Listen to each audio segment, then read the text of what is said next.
మళ్ళీ మళ్ళీ రావాలా, నేను మాట్లాడాలా, మీకు టిప్స్ ఇవ్వాలా, మంచి మంచివి ఆరోగ్యం గురించి చెప్పాలంటే ఇంకా లైక్ అయితే ప్లీజ్. అందరూ అడుగుతున్నాను ఈ పిండిని ఎలా తయారు చేసావని. అడుగుతున్నారా?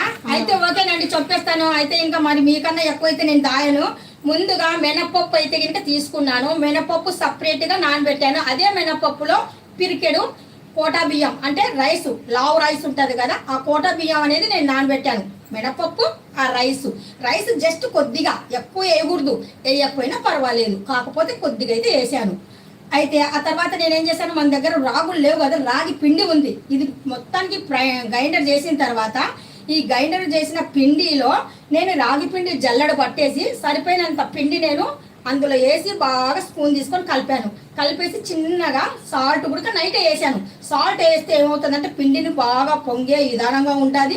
పైనుండి వచ్చేసి మనకి ఏమవుతుందంటే కనుక పిండి కొద్దిగా లాగేస్తుంది, వాటర్ ఉన్నా కానీ సరే, ఏదైనా కానీ సరే మెత్తబండిగా ఛాన్సెస్ సాల్ట్ వేస్తే కనుక. అందుకనేసి రాత్రి నేను సాల్ట్ వేసి పెట్టాను. సాల్ట్ మీరు ముందు వచ్చిన వాళ్ళకి అడగండి. మరి ఇక్కడ వరకు నేను గ్రైండ్ చేసి పెట్టాను. ఉదయం